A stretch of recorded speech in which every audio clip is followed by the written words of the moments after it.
There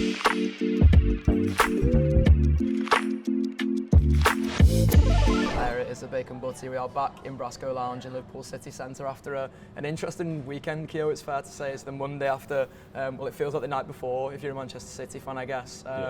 Watching that Manchester derby yesterday, like I honestly thought maybe this could be the turning point for City. It felt like a dog of a game, to be honest. Like neither side had much quality at all, but then once again in the end City lose their heads and they just look like an absolute shell of a football team at the moment. City were rubbish, I thought. Yeah, terrible. I don't think they're anywhere near where they want to be or need to be. But United were awful as well, and I thought it might have been a game where City do get that win, and I'd say not a big turning point in the sense that they played great. This is it, City back to normal. It was more City will get a result here, but there's something going on there now at the minute. Like it's gone beyond the bad run. It's gone beyond like a bad luck. You can see the players don't believe the manager's head's gone completely. Anybody else, they'd be under serious pressure. Yeah, and that's the thing. Like it was interesting seeing Bernardo Silva coming out after the game and being dead honest in his assessment. To be fair, because I think like I've seen so many City players come out. Like there was a Ruben Diaz one after they lost to us at Anfield, and just being like seeming arrogant about it. To be honest, like seeming like, oh yeah, we're going to turn this around because we're City, it's fine, kind of thing.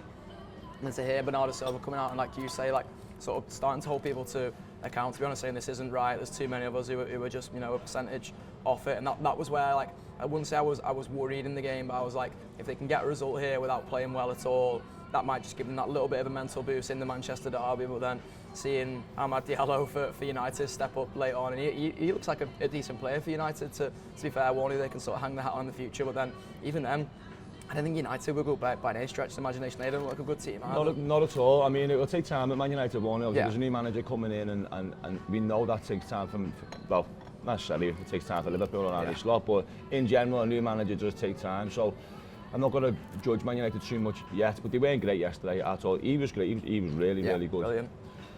It's just a strange situation. I just don't know where Man City sit with it now. I mean, like I said just then, I think it was a bad run at first, it was a tough patch, but now it's gone past that. I mean, I just don't know where the turning point is for Man City. There will be a point. There'll be a point in which they win a few games. Maybe it's January, sign a couple of players. This is still a team that, as you just said off camera before, we still think they're capable of 12, 13 wins on the bounce. And I'll always think that with Man City just through experience.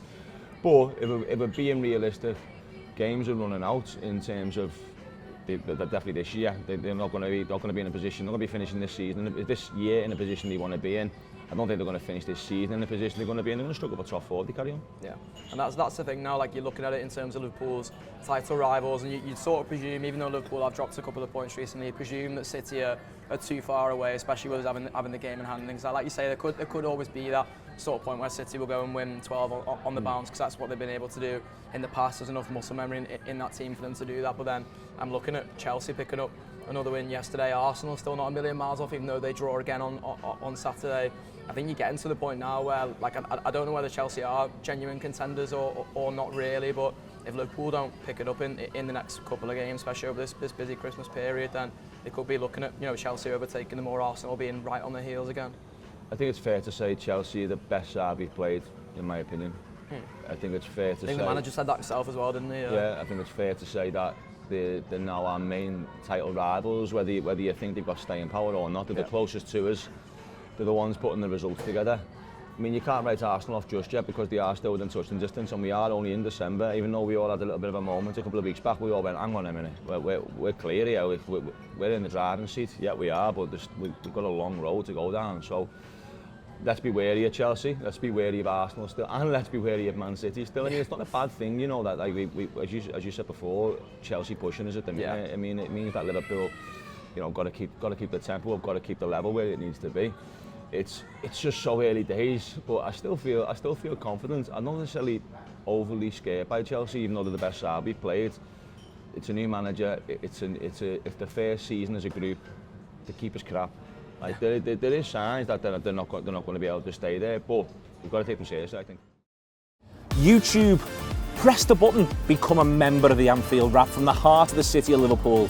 The best way to enjoy all your Liverpool-based videos, everything you need, every single day. It is the Anfield Wrap.